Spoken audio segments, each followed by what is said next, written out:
অন্তর্বর্তীকালীন সরকারের প্রধান উপদেষ্টা ডক্টর মোহাম্মদ ইউনূস জাতিসংঘের অধিবেশনে যোগ দিতে যখন নিউ ইয়র্ক রওনা হচ্ছেন, তখন কোনোভাবেই তিনি শান্তি বা স্বস্তি পাচ্ছেন না। একদিকে যেমন নিউ ইয়র্কে গিয়ে কি ধরনের অপমান, অস্বস্তির মুখে তাকে পড়তে হয়, সেটা দেখবার জন্যে যেমন কৌতূহল নিয়ে দেশবাসীর একটা বিরাট অংশ অপেক্ষা করছে, সেটা তিনি বোঝেন।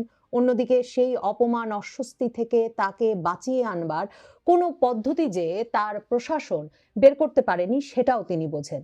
এই সব মিলিয়ে যেমন কোনো শান্তি বা স্বস্তি তার মনে নাই, ঠিক তেমনি তিনি কোনো শান্তি বা স্বস্তি পাচ্ছেন না। শুধু তিনি নন, আসলে তার পুরো উপদেষ্টা পরিষদের ভেতরেই একটা বড় উদ্বেগের কারণ হয়ে উঠেছে এই যে, এমন একটা অবিশ্বাস আর অস্বস্তিতে ঘেরা সময়ে, যে সময়ে একদিকে তারা তাদের মিত্র রাজনৈতিক দলগুলোকেও বিশ্বাস করে উঠতে পারছেন না, অন্যদিকে আওয়ামী লীগের বাড়াবাড়ি ক্রমাগত বাড়ছে, সে সময়টায় ১০ দিনের বেশি সময়ের জন্যে প্রধান উপদেষ্টা ডক্টর মোহাম্মদ ইউনূস থাকছেন না বাংলাদেশে।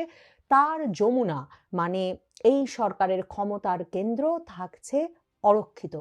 অরক্ষিত মনে করবার আরো বড় কারণ হয়ে উঠেছে এটা যে, আপনাদের মনে থাকবে যে পুলিশ প্রশাসনকেও সরকার তেমনভাবে বিশ্বাস করতে পারছে না। এই বিশ্বাসের সম্পর্কে ক্রমাগত চির ধরছে গত কয়েক সপ্তাহ ধরে আওয়ামী লীগের একের পর এক মিছিল বের হওয়ার কারণে তো বটেই, এবং সরকারের তরফে হুমকি বাড়ছে, ধামকি বাড়ছে। সরকার নগদ পুরস্কারও ঘোষণা করেছে। কিন্তু এরপরেও পুলিশ সদস্যরা যে তেমনভাবে নড়াচড়া করছেন না, সেটা নিয়ে সরকার ভীষণভাবে উদ্গ্রীব।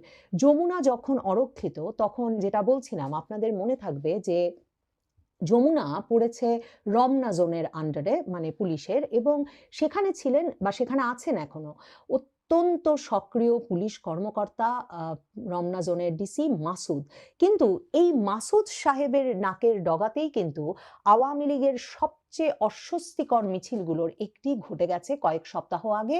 বাংলা মোটরে এনসিপির কার্যালয়ের সামনে আধা ঘন্টা ৪০ মিনিট ধরে জড়ো হয়ে নৃত্য গীত করে, তারপর স্লোগান দিতে দিতে প্রায় হাজার খানেক লোকের যে মিছিল বাংলা মোটর থেকে শাহবাগের ইন্টারকন্টিনেন্টালের দিকে গেছে, সেখান থেকে পুলিশের এই অত্যন্ত সক্রিয় কর্মকর্তা মাসুদের বাহিনী গ্রেফতার করে এনেছিলেন মাত্র ৫ জন না ৬ জনকে। পুলিশের সঙ্গে একটা বিরাট দূরত্বের নমুনা হিসেবে এই ঘটনাটিকে দেখা হচ্ছে। আর পুলিশ কর্মকর্তা মাসুদের যুক্তি ছিল যে, এর আগে বুয়েটের ছাত্ররা যখন যমুনা অভিমুখী মিছিল শুরু করে, সেখানে গিয়ে তার বাহিনী যখন অ্যাকশনে নামে, সেটা নিয়ে পত্রপত্রিকায় একদিকে তিনি ছাত্রদের সাথে বাড়াবাড়ি ব্যবহার করেছেন, সেই বিষয়টিকে কেন্দ্র করে তার ছবি ছাপিয়ে যেমন তাকে একরকমের ভিলেন বানানো হয়েছে বলে তিনি মনে করেন, এই পুলিশ কর্মকর্তা মনে করেন। অন্যদিকে পুলিশ সদস্যরা মনে করছেন যে সেই যমুনা যাওয়া ঠেকাতে গিয়ে তাদের একেবারে শীর্ষস্থানীয় কর্তা ব্যক্তি Dhaka metropolitan police commissioner Sajjad আলীকে গিয়ে ছাত্রদের সামনে হাত জোড় করে মাফ চেয়ে আসতে হয়েছিল।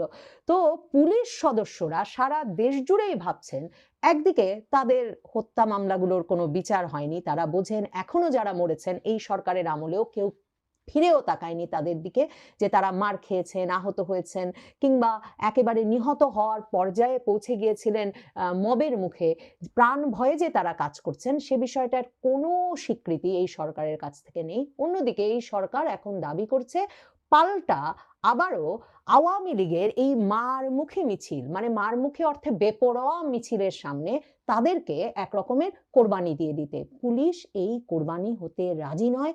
আর পুলিশের কর্তা ব্যক্তি পদে ইউনূস সরকার যে অবসরপ্রাপ্ত কর্মকর্তাদের এনে বসিয়েছেন আইজি পদে কিংবা কমিশনার পদে, তাদের সঙ্গে পুলিশ বাহিনীর কোনো কোনো সংযোগও তৈরি হচ্ছে না, এবং তারা বুঝছেন, এই কর্তা ব্যক্তিরাও আসলে পুলিশ সদস্যরা বুঝছেন তাদের জান মাল কিছুর দায়িত্ব নেবেন না, কাজেই তারা মিছিল না ঠেকিয়ে ভাত খেতে যাচ্ছেন। আর সেই মিছিল না ঠেকিয়ে ভাত খেতে যাওয়ার অপরাধে এখন ইউনূস সরকার তাদেরকে ক্লোজও করে দিচ্ছে।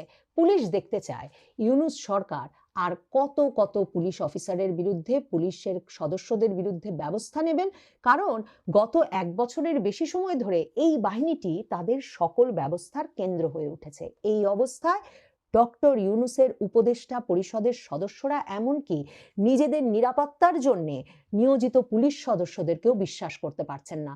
এর মধ্যে এইরকম একটা সময়ে চলে যাচ্ছেন প্রধান উপদেষ্টা স্বয়ং।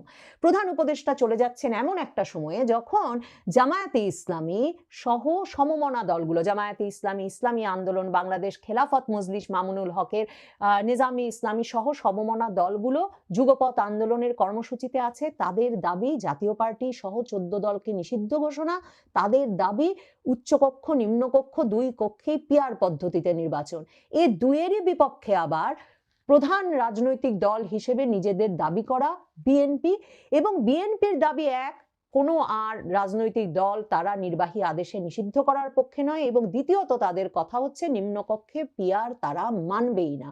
এই অবস্থায় মির্জা ফখরুল আর জামায়াতে ইসলামীর নায়েবে আমির সৈয়দ মোহাম্মদ তাহেরকে সেখানে জনসমাগম করে, নিউ ইয়র্কে জনসমাগম করে ডক্টর মোহাম্মদ ইউনূসের মান ইজ্জত রক্ষায় নিয়ে যাওয়া হলেও ডক্টর মোহাম্মদ ইউনূসের মনে শঙ্কা জামায়াতে ইসলামী এই সময়ে আন্দোলনকে অত্যন্ত বেগবান করে হঠাৎ যমুনা দখলে নিয়ে বা যমুনার সামনে সমাবেশকে এমন পর্যায়ে নিয়ে যান কিনা, যার ফলে শেষ পর্যন্ত বিএনপিকে নাখোশ করে ডক্টর মোহাম্মদ ইউনূস আর তার পারিষদবর্গকে জামায়াতে ইসলামীর কথা মেনে নিয়ে পিআর পদ্ধতির নির্বাচন এবং জাতীয় পার্টি সহ 14 দলকে নিষিদ্ধ ঘোষণা করতে হয়। ডক্টর মোহাম্মদ ইউনূসের আশঙ্কার জায়গা সেটাও, কারণ ডক্টর মোহাম্মদ ইউনূস ওইদিকে যুক্তরাষ্ট্রকে কথা দিয়ে রেখেছেন যে প্রচলিত পদ্ধতিতে সাধারণ নিয়ম কানুন মেনেই জুলাই সনদের সাংবিধানিক ভিত্তির নামে সংবিধান বাতিল করা, গণপরিষদ, গণভোট এসবের কোনো দিকে না হেঁটে সোজা তাকে যেতে হবে ফেব্রুয়ারির নির্বাচনের দিকে, এবং ফেব্রুয়ারির নির্বাচন সেভাবে অনুষ্ঠিত হলে যুক্তরাষ্ট্রের প্রত্যাশা বিএনপি জয়যুক্ত হয়ে আসবে, বিএনপি সংখ্যাগরিষ্ঠ ভোটে নির্বাচিত হয়ে এসে একটা স্থিতিশীল সরকার গঠন করতে পারবে। আবার উপদেষ্টা পরিষদের কোনো সদস্যের এমন সন্দেহ আর এমন আশঙ্কাও আছে যে ডক্টর মোহাম্মদ ইউনূসই কোনো পক্ষকে এই সময়টায়, এই টালমাটাল পরিস্থিতিতে, একদিকে তিনি যখন নিরাপদে নিউ ইয়র্কে, সে সময় যমুনা দখল করে বা সরকারের সচিবালয় বা এ ধরনের কোনো স্থাপনা দখলে নিয়ে দাবি আদায়ের গ্রিন সিগন্যাল দিয়ে যাচ্ছেন কিনা, কারণ ডক্টর মোহাম্মদ ইউনূস সত্যি ফেব্রুয়ারিতে নির্বাচন চান কিনা, ডক্টর মোহাম্মদ ইউনূস কি ফেব্রুয়ারিতে নির্বাচনের মাধ্যমে বিএনপিকে জয়লাভের সুযোগ করে দিতে চান, নাকি ডক্টর মোহাম্মদ ইউনূস সত্যিকার অর্থে তাকে যারা ক্ষমতায় এনেছে সেই ছাত্র জনতার দল, জাতীয় নাগরিক পার্টি কিংবা সবচেয়ে গুরুত্বপূর্ণ শরিক বলে তিনি যাকে মনে করেন সত্যিকার অর্থেই সেই জামায়াতে ইসলামীকে তিনি সুযোগ দিতে চান একটা তাদের দাবি আদায় করে নিতে, এবং সেই দাবি আদায়ের মাধ্যমে তাদের পছন্দ মতো উপায়ে নির্বাচনে যাওয়ার ব্যবস্থা করে দিতে। উপদেষ্টা পরিষদের মধ্যে সে সন্দেহ আছে, উপদেষ্টা পরিষদের মধ্যে এই আশঙ্কা আছে। এমন পরিস্থিতিতে নিরাপদে থাকা অবস্থায় ডক্টর মোহাম্মদ ইউনূস যখন যে কোনো সিদ্ধান্ত নিতে পারবেন যে তিনি তার নিউ ইয়র্ক বাস দীর্ঘায়িত করতে পারবেন, তার পক্ষে সেই অবস্থায় আর দেশে না ফেরার সুযোগটাও খোলা থাকবে। কিন্তু এমন একটা ঘটনা ঘটে গেলে কোন পক্ষে কি ব্যবস্থা নিয়ে নিজেদের নিরাপত্তা কি করে নিশ্চিত করবেন ডক্টর মোহাম্মদ ইউনূসের সরকারের অন্য ব্যক্তিবর্গ, তা নিয়ে এই উপদেষ্টা পরিষদের নানা সদস্যদের মধ্যে শঙ্কা এবং আতঙ্ক কাজ করছে, বিশেষ করে ওই সময়টায় যখন তারা পুলিশ বাহিনীকে একেবারেই আর বিশ্বাস করতে পারছেন না, আর সেনাবাহিনীর প্রতি কখনোই তাদের সেই বিশ্বাসের সম্পর্ক গড়ে উঠতে পারেনি। সেটা তো আমরা অসংখ্যবার নানা খবরের সূত্রেই একেবারে নিশ্চিতভাবে জানতে পেরেছি।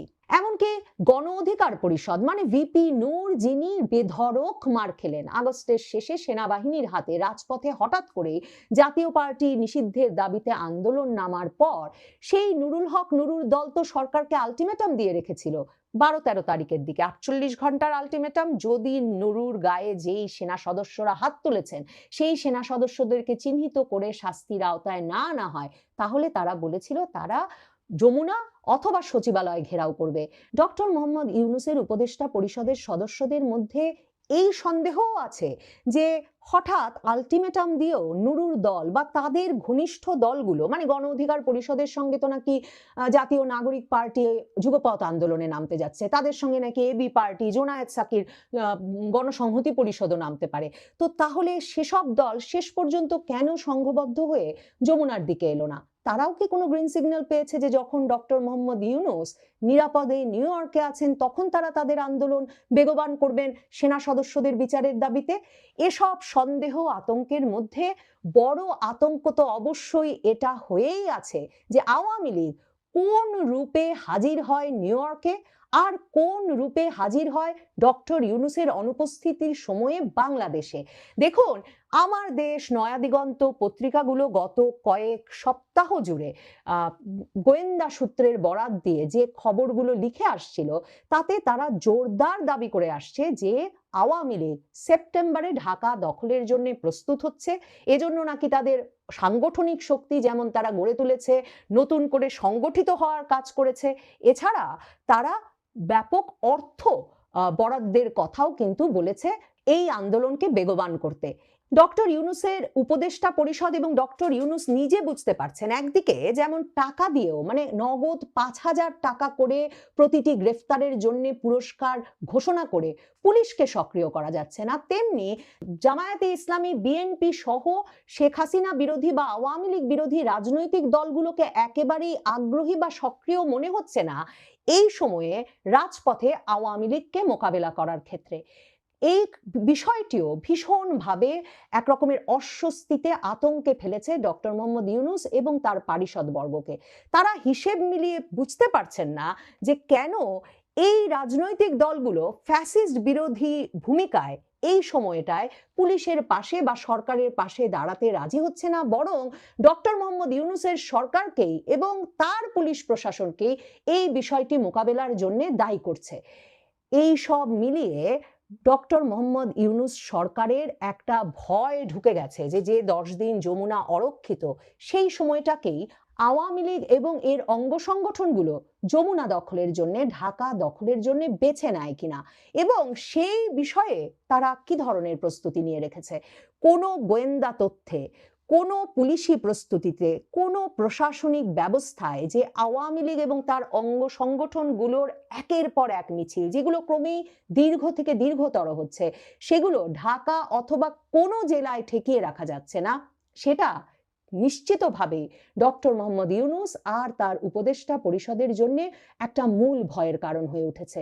সেদিক থেকে ডক্টর মোহাম্মদ ইউনূস বরং এই 10 দিন একরকম হাফ ছেড়ে বাঁচবেন, কারণ নিউ ইয়র্কের একটা নিরাপদ আশ্রয়ে তিনি থাকবেন যেখান থেকে যে কোনো রকম সিদ্ধান্ত নেওয়া তার পক্ষে সহজ হবে, সম্ভব হবে, যেটা একই বাস্তবতা নয় তার উপদেষ্টা পরিষদের সদস্যদের জন্য।